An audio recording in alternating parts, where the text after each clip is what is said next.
This book, a 5-year project, and you discuss in the introduction, it started when you had a simple question and you called someone for help.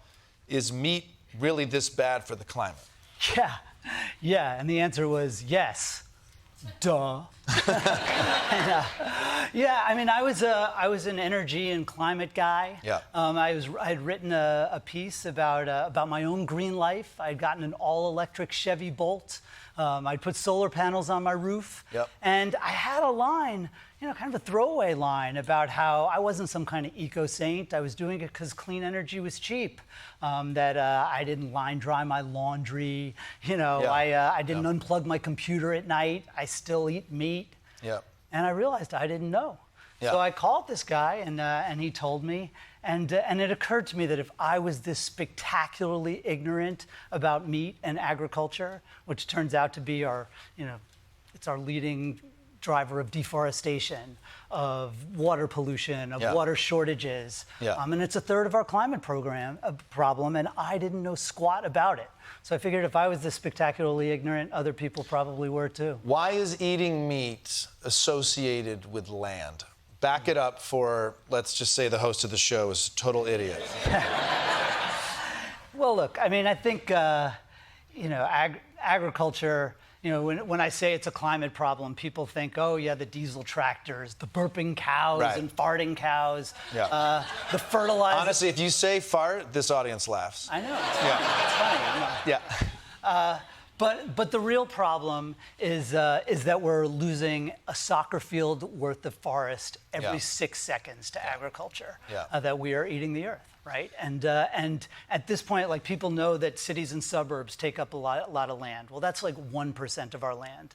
Crops and pastures are almost 40%. Right. And from a climate perspective, trying to decarbonize the planet while you're tearing down forests for agriculture, it's like trying to clean up your house while you're smashing the vacuum cleaner to bits in the living room, right? You're making this huge mess because you're losing all the carbon in the forest, but you're also crippling your ability to clean up the mess because that's what forests do. Is it that the carbon is being stored in the forest, or is it the trees clean the carbon and give us oxygen, or is it both? Yeah, it's both. There's Can you carbon tell I was a communications major? There you go. Exactly. It's sucking carbon out of the atmosphere. Yeah. There are the original 3 billion year old photosynthesis it's our form of carbon capture, and and we're overrunning it. So if we're eating meat, it's because we're still bulldozing trees? That feels so archaic to me. Yeah, I mean, meat is so 3/4 of our agricultural land is either pasture or it's crops that we're feeding to animals, right? If you're you're eating plants, that's great. If you're eating animals that eat plants, not as good. Right. And beef in particular, cattle are the baddies. They are just spectacularly inefficient converters of their feed into our food. And you've actually made some dietary changes in your life because of this. Yeah. You actually live it. Well, as any vegan will tell you, veganism is the best diet. Right. And thank you. Yeah. I am not a vegan. I knew that was coming, but I wanted to hear it. Yeah. Yeah. I mean, look. You all find the level of hypocrisy that you're comfortable with. Yeah. But I have cut out beef and lamb.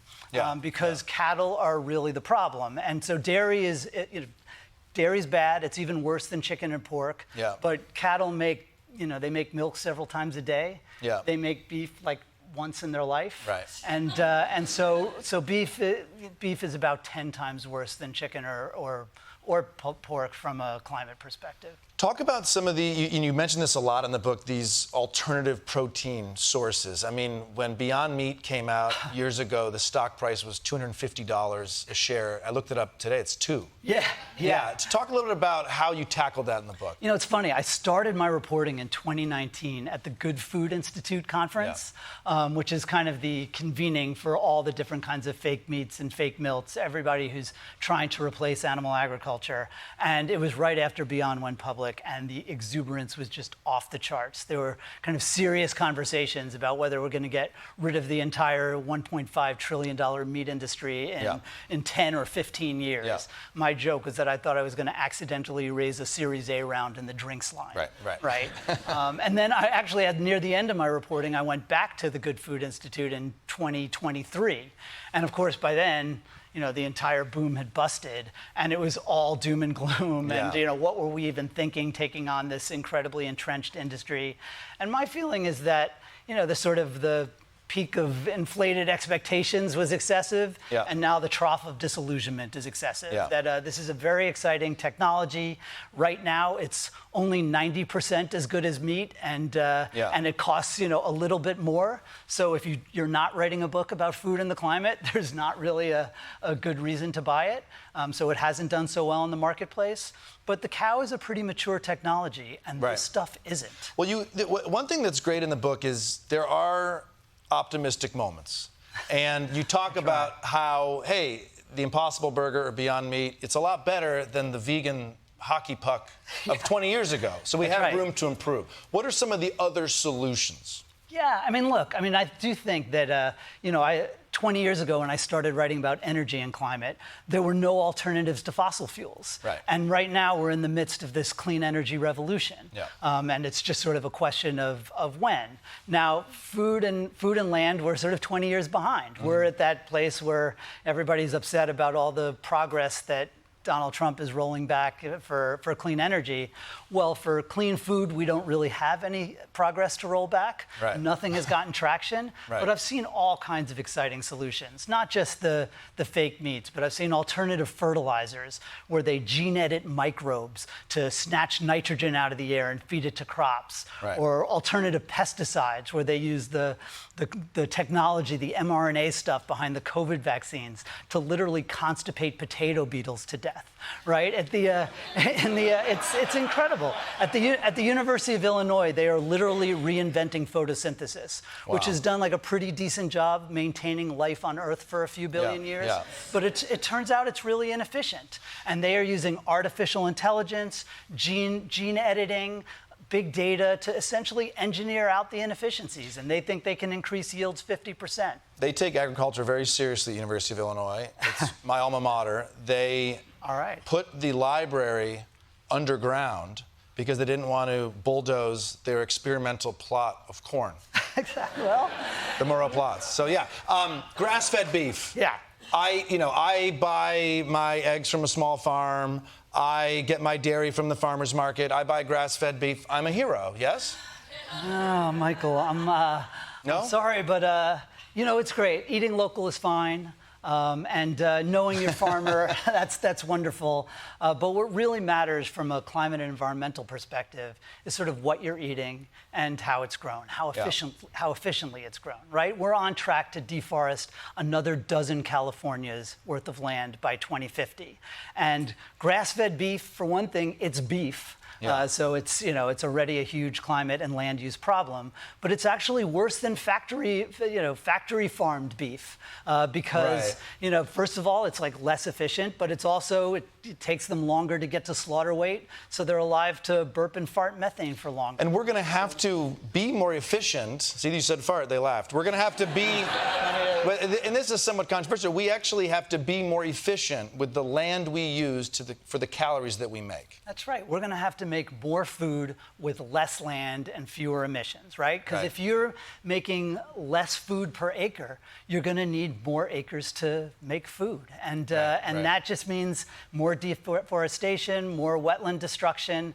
I think people think, because Michael Pollan's a really great writer, and and we've all seen that we want to treat our soil with love, and these farms where the animals have names instead of numbers, that this is kind of good farming, and that the real environmental disaster was when we intensified it and sort of drenched it in chemicals and and started treating animals badly. And there are a lot of bad things about about industrial agriculture, the way they treat animals, the way they treat humans, they use too many antibiotics. Their politics usually suck. But But look, factories are really good at manufacturing lots of stuff. And the real environmental disaster was the transformation of nature into those nice Michael Pollan farms. That's when we lost the biodiversity.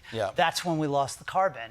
And so we are going to need high yield agriculture. And it doesn't mean it has to be factory farms, but if we have factory farms, we'd like to have them do it with less mess. And if we're going to have the nice organic farms, they're going to have to make more food per acre. And we need more food coming up. We need lots more food. You know, a couple of years ago, I was alone in the woods of Pennsylvania, and I ate some mushrooms. And I found myself tripping, touching these trees, feeling the trees, and it felt so powerful, and it felt so magical. And I was literally like, holy shit, a tree, man. They're amazing. For years, I was like, I was just tripping. But I read your book, and I'm going, no, I wasn't tripping. I was right. Trees are the answer to all this shit, right? It's true. Trees are the answer. I mean, trees are good, man. Yeah. What if we, instead of bulldozing the forests, what if we just put the cows in the trees? I mean, they are putting more trees in pastures, and that's great. You can actually see the carbon. It's above the ground. It's great. I mean, maybe we need to grow more mushrooms too. Yeah, maybe. Your first book, The Swamp, explores how Florida became Florida and how man controlled water.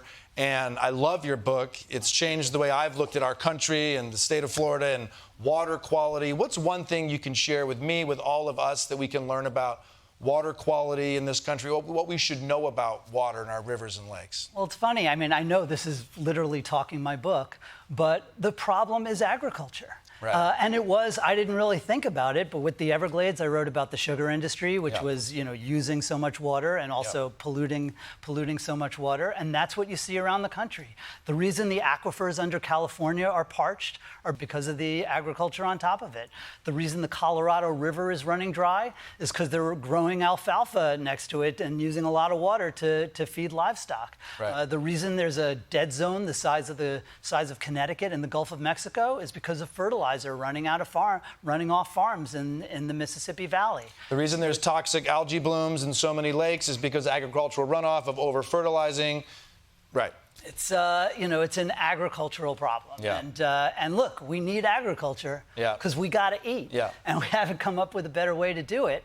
And we should appreciate that our farmers, they do hard work. The 0.5% of us who farm make it possible for the other 99.5% of us to have cool shows and write books about the problems with agriculture and be doctors and influencers. You did a great job talking about, because of farmers, we get to do these other cool jobs. That's right. And so we are appreciative and thankful, but maybe there's a better way to do it. Exactly. I mean, look, they also, we give them a lot of money, and we don't have a lot of environmental regulations for them. And I think, a lot of them, they think correctly that they care a lot about their land. They think of themselves as good stewards of their lands. But we have to have a kind of more grown-up relationship with them where we say, like, yeah, sure, your heartland values are great, but collectively you're stewarding a mess. And we want you to make even more food, and we'll help you. But you're going to have to do it with less mess. And hopefully we can help with that too. The book's amazing. Everyone should read it. We Are Eating the Earth is available now. Michael Grunwald.